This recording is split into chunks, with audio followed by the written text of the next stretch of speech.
Tá. Seremos breves. A ver, mi cultura... primero, la idea de... A ver, nosotros somos libertarios o protolibertarios, son todas sus variantes, pero el libertario es una filosofía como el liberalismo de proceso. Nos dice cómo actuar con los demás, pero no nos dice cómo tenemos que vivir nosotros mismos. Es decir, el libertario no puede ser libertario solo libertario, tiene que ser libertario asociado a alguna idea con contenido. Si no, libertario es decir, yo respeto a los demás, no los agredo, el principio de no agresión, etc. No. Vale, pero ¿cómo tengo que vivir yo? ¿Cómo me gustaría vivir a mí? ¿No? Entonces yo querría hacer una comuna pues, de libertarios libertinos, de libertarios de izquierda, de libertarios conservadores. Pues a mí me gustaría vivir de acuerdo con los valores conservadores, me gustaría vivir, en caso hipotético de que hubiera una sociedad de este estilo, pues de acuerdo con valores conservadores. Dos, mi cultura no es como la gente, como los eruditos que acaban de antecedernos. Mi cultura es literaria, no sé así de cine, ni soy youtuber, ni influencer, ni estas cosas así. Entonces, yo soy un modesto hijo de la galaxia Gutenberg, entonces soy pues, lector de libros, de periódicos y de cosas así de estas. De vez en cuando veo alguna película y escucho algo de música, pero no, mi cultura es básicamente... Entonces, quiero ver cuáles son los valores o los libros que a mí me influyeron y que creo que pueden ser de utilidad, ¿no? Es decir, valores conservadores, o sea, valores para... Nadie impide que en otras comunidades o en otras sociedades puedan vivir de acuerdo con otros, pero a mí como me gustaría vivir, qué valores influencian o que pueden influir mi cosmovisión.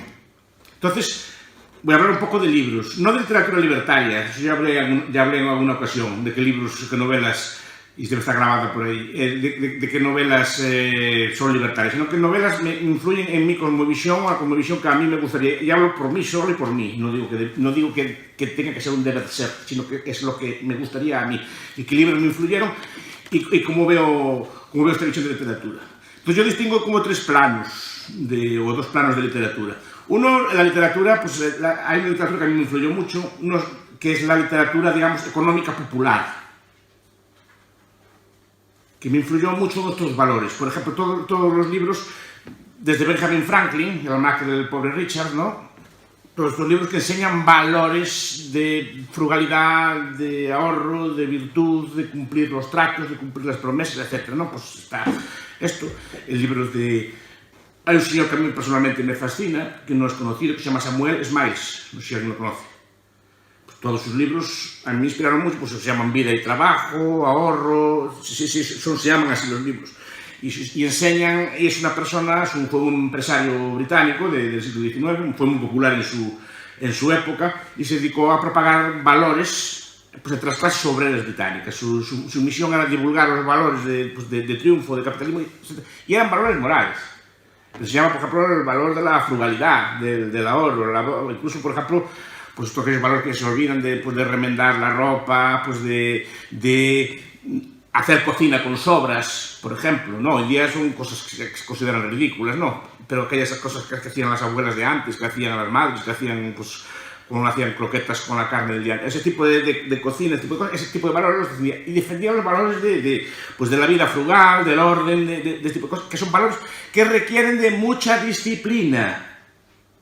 Yo siempre digo que el capitalismo y esto son valores y no son valores externos, son valores de autodisciplina, de disciplinarse a sí mismo, de preferencia temporal, o sea, de reprimir el capricho a corto plazo para tener más a largo plazo. Por ejemplo, Samuel Smiles en sus libros pues siempre tiene muchas biografías, cuenta siempre de personas que empezaron de pobres y cómo fueron poco a poco ahorrando hasta tener una fortuna. Le enseña al obrero, por ejemplo, a capitalizar una cerveza. Se ha pagado el cálculo financiero, saben que una cerveza al día por tanto son tantas libras al mes, tantas libras al año, le aplica un interés compuesto a tantos años y da que, por ejemplo, con una cerveza pues puede comprar un seguro de vida que evite la pobreza pues, a una hipotética viuda, pues acumular un capital bastante sustancial para la jubilación, puedes vivir sin grandes agobios, sin grandes cosas, simplemente con pequeños ahorros, pero eso requiere un requisito. Muchas veces Samuel Smiles se negaba siempre a aceptar la idea de que no, es que yo gano muy poco, no puedo ahorrar. y enseñó a los obreros británicos en condiciones infinitamente peores que las de hoy a ahorrar. Y creó, por ejemplo, los bancos de peniques. La idea de que, no de meter grandes sumas de dinero, sino que al obrero, al trabajador, la persona humilde se acostumbraba a meter unos peniques, unos céntimos, todos los días en la cuenta para que mirara su cuenta crecer.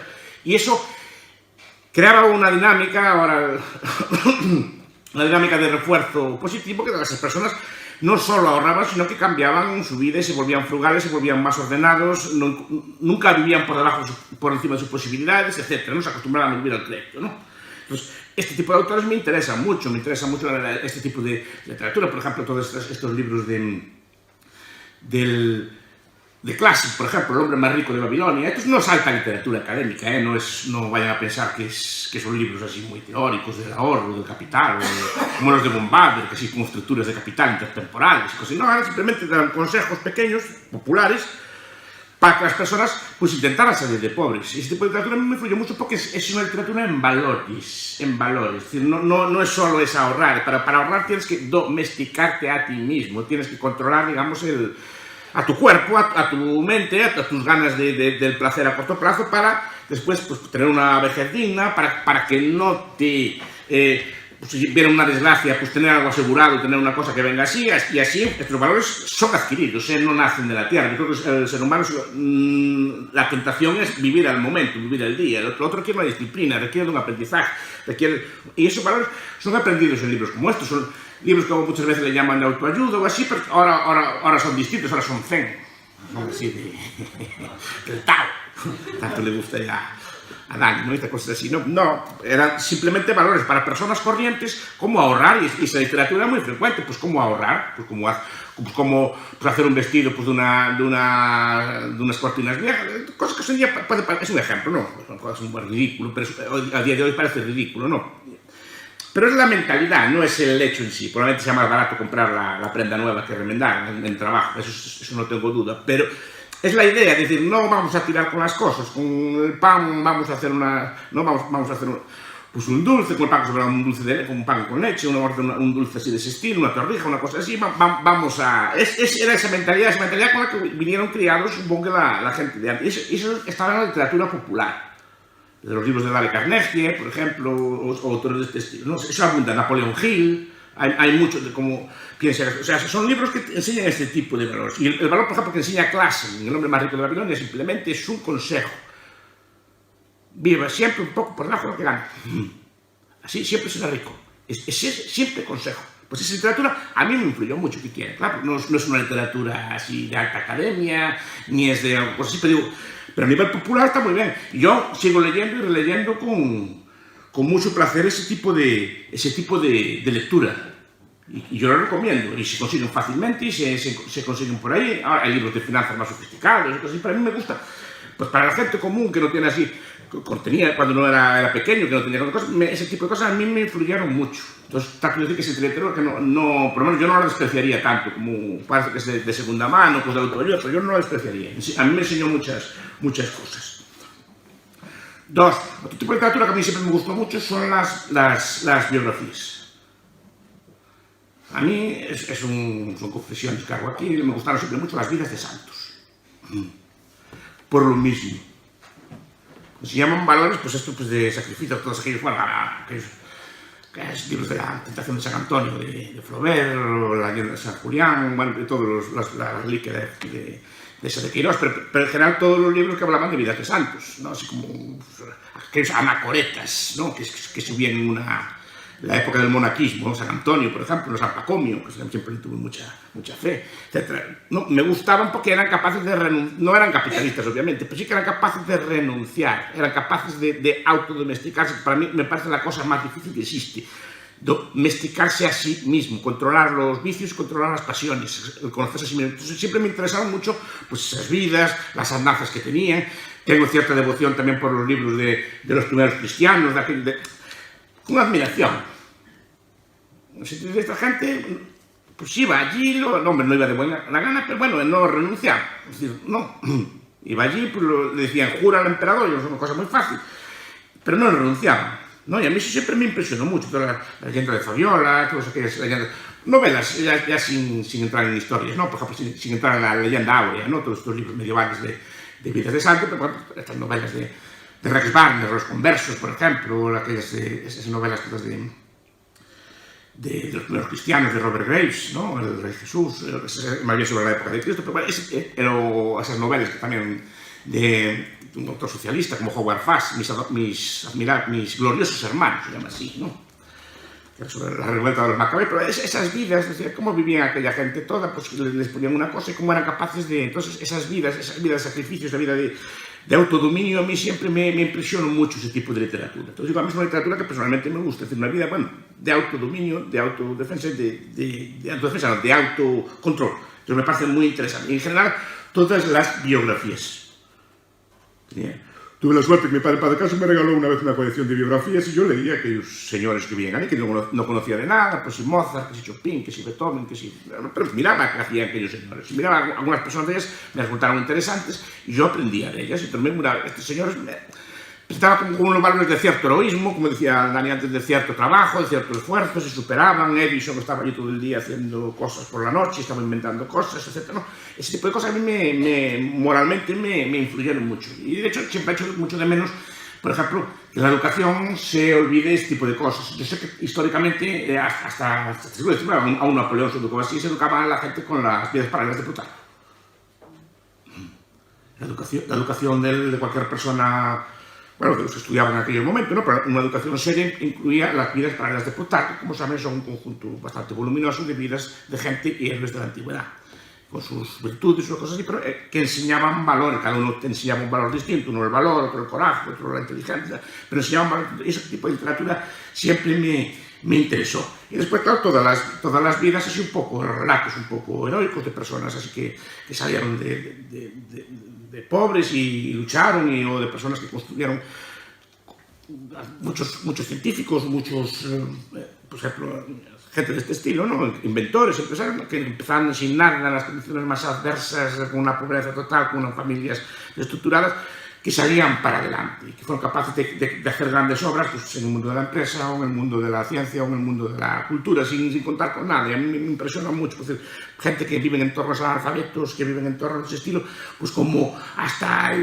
cogían los libros que había en la basura, aunque estuvieran incompletos, y los leían, o sea, cómo hacían ellos, usaban las bibliotecas, trabajaban como negros, iban a las bibliotecas así, a buscar libros allí para leerlos a la luz de una vela, ni siquiera a la luz de una bombilla, ¿no? Ese tipo de cosas, cómo se superaban, cómo trabajaban para crear ese tipo de cosas, a mí siempre me impresionaron mucho, ¿no? Entonces, ese tipo de cosas yo siempre recomiendo, leer mucha biografía y vidas de gente, bueno, cada uno considera heroicas unas personas y no otras, pero me gusta, cada uno tiene sus héroes y me gusta ver cómo hacían, cómo sufrían, es suficiente, trabajo. No era nunca que le tocara así una fortuna o una cosa por el estilo. Entonces me interesa mucho ese mundo. Y creo que para mi formación, que tú tampoco tienes nada en otro mundo, ¿no? Pero para mi formación eso tuvo mucha relevancia, ver vidas de gente.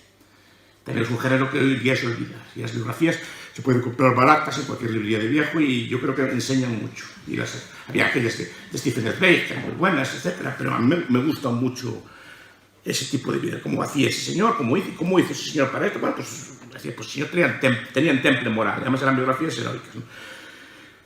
Y después la literatura convencional. Antes hablaba con Ismael decía, efectivamente, a mí me influían también las leyendas célticas, porque era un mundo de caballeros, vale, es un mundo ideal, es un mundo no real para nada, no es un mundo ficticio, pero era como un ideal de nobleza, era como un ideal de buen comportamiento, era como un ideal de lealtad. Yo, por ejemplo, me enfada mucho, una cosa que me enfada mucho en estas escándalos de corrupción que hay ahora, no que sean corruptos, creo que la corrupción puede ser cualquiera, yo no me excluyo, es decir, cualquiera podría ser corrupto, cualquiera podría ceder a la tentación por cualquier motivo. Necesita la falta de honor. Y es una cosa que, por ejemplo, yo leyendo esas cosas, me irrita, por ejemplo, ver a una infanta de España echándole la culpa a casi los funcionarios, ver a presidentes de la Generalitat echándole la culpa a los funcionarios, me parece indigno. No por el robo, o si lo hubo o no, eso no me preocupa, me preocupa el gesto. Un noble de antes de fui yo. Después ya se ajustarían las cuentas con los subordinados que tienen la culpa. El responsable soy yo, asumo yo la culpa, y la asumo yo, no le echo la culpa a un pobre señor que pasaba por allí, un funcionario que me firmó una carta, una cosa por el estilo. Eso es lo que me indigna a mí. O echándole la culpa a los demás. Una infanta de Castilla. Yo no me imagino yo una reina o una noble de antes así. Es decir, la reina Antonieta, pues vale, fue a cosas, pero no se puso allí a quejar, ni le echó la culpa allí a los criados. Pues yo, pues me cortan la cabeza, punto. No le apetecía. Pero digo, no renegó. Eso que estoy diciendo, no le echó la culpa, fueron los lacayos que hicieron eso, no fui yo. No quiero que me maten, obviamente intento disculparse, pero fue allí con dignidad, igual que los reyes de antes. Es decir, y eso me irrita mucho. Me irrita mucho porque es una pérdida de valor, digamos, una pérdida de valor moral, más por parte de quien debería dar ejemplo moral. No ese tipo de escabullez que a mí me da mucha rabia. Mira, fui yo. Sígueseme. Pero no le eché la culpa al bedelo, no le eché la culpa al funcionario de la oficina que pasaba por allí. No, fui yo. Y esos valores los aprendí yo en determinados modelos. Los libros de caballería, pues las novelas, los libros que había antiguos, no, pero hay cierto proceso también de pérdida de valores. Yo creo que empieza con la literatura cuando empieza con el realismo, ¿no? Las novelas realistas. Entonces hay que contar el mundo tal como es. Después el naturalismo, hay que contar el mundo en los escalones más bajos, más míseros y más innobles de la sociedad. Y esa es la literatura que se vende, ¿no? Es decir, hay que contar el realismo sucio.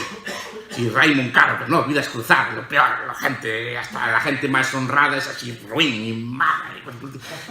Oiga, bueno, vale, bien, ya sabemos, pero un poco de heroísmo, ¿no? Un poco de virtud, por eso me gustan así, pues novelas, o los libros de Borges, por ejemplo, me gustan, porque, no sé si vieron en Historia Universal de la Infamia, el samurái, ¿no?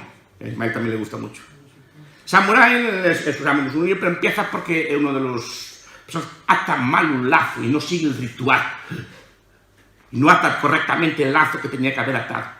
Y a partir de ahí se encadenan una serie de cosas que acaban todos muriendo por honor. Pero digo que empezó todo porque no cumplió su deber sagrado del ritual y no ató bien el cordón. De acuerdo con el protocolo. Y él mismo se vio tan avergonzado. Empezó ahí toda una cadena que empezó con... Es una exageración, pero me gusta esa idea. Es que alguien que sea tan puntilloso y que no cumplí, y asumo mi culpa. Asumo mi culpa. No le echo la culpa a los demás, asumí yo. Entonces, Borges, sus cuentos me gustan mucho, porque te representa también valores de este estilo y este tipo de cosas.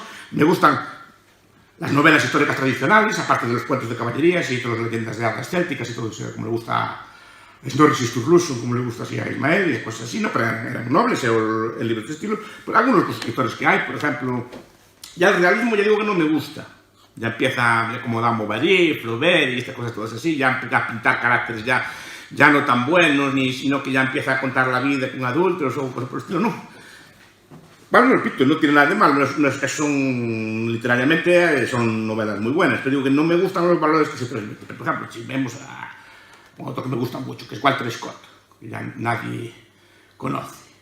Walter Scott era todos además que era súper conservador, el corazón de Midlothian, por ejemplo, La eterna mortalidad, todos sus libros de estos de anticuario, las novelas de Ivanhoe, todas estas cosas así.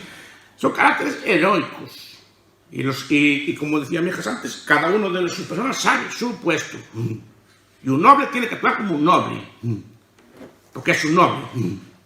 Entonces actúa como tal y no puede hacer determinadas cosas, no puede hacer determinadas argucias, no puede echarle tierra a los ojos al otro en una pelea, ni cosas por el estilo. Tiene que cumplir con su norma. Y esos libros me encantan, todas las novelas así de Walter Scott y así, pues representan un mundo huido, o mejor un mundo que nunca existió.